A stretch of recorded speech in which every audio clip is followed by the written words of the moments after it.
اپنے نانا کے سامنے گھر مل چکا ہے، پھر یوں سبب ہونے کی کیا ضرورت ہے؟ بھوکے پیاسے، کہ گرمی کے روزے آتے ہیں 12 گھنٹے پیاس میں آدمی تڑپ کے رہ جاتا ہے. تمہیں خبر ہے میرے نبی کی اولاد 72 گھنٹے پیاسے، پیاس کی شدت، پانی کا قطرہ نہیں، اور آگے انسان کی شکل میں درندے کھڑے ہوئے ہیں. جب سارے جان نثار شہید ہو گئے، تھوڑا سا سنا بھی دیتا ہوں، جب سارے جان نثار شہید ہو گئے تو پیچھے اہل البیت رہ گئے. اہل البیت سب سے پہلے شہید کا نام بتاتا ہوں، مسلم بن اوسج، جو امام صاحب کے، امام علی مقام کے قافلے میں جو پہلے شہید ہیں، مسلم بن اوسج. اور ان کی طرف سے جو 2 پہلے قتل ہوئے، سالم اور یسار، اور ان کو قتل کرنے والے تھے عبید اللہ بن عمیر الکلبی. ایک ابن زیاد کا غلام تھا، ایک ربیعہ بن زیاد کا غلام تھا. وہ دونوں نکلے تو اس کے مقابلے کے لیے بربر بن حذیف اور حبیب بن مطاہر نکلے حسین علی مقام کے لشکر سے. تو عمیر بن وہب کلبی وہ کوفے سے اٹھ کے آئے تھے، کوفے سے بیوی سمیت آئے تھے. بیوی کا نام ام وہب، حبشی تھے. کہنے لگے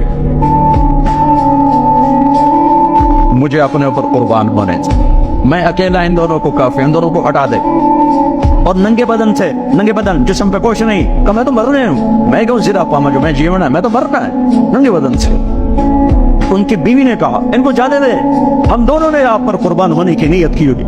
ہم نے کہا اچھا اللہ تجھے جزائے خیر دے، جاؤ. تو اس اکیلے نے دونوں کم بختوں کو جہنم میں پہنچا دیے، سالم اور یسار.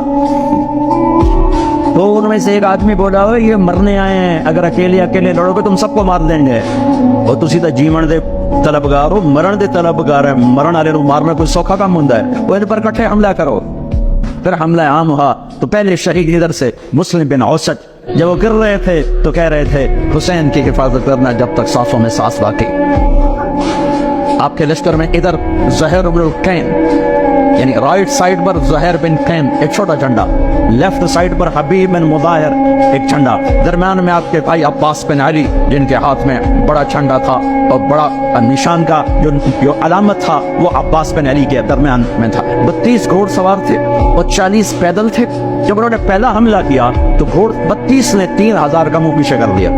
تو ابن زیاد نے کہا پہلے ان کے گھوڑوں کو مارو، ان کے گھوڑوں کو مارو. تو 500 تیر اندازوں نے کٹھے ان کے گھوڑوں پہ تیر چلائے تو سب کے گھوڑے گر کے ختم ہو گئے. پھر ساری پیدل ہو گئے تو پھر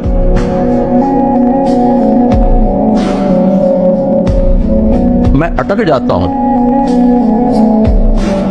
اس لیے پھر میں آخر میں پھر میں زہیر کی شہادت سنا دوں. زہیر بن القین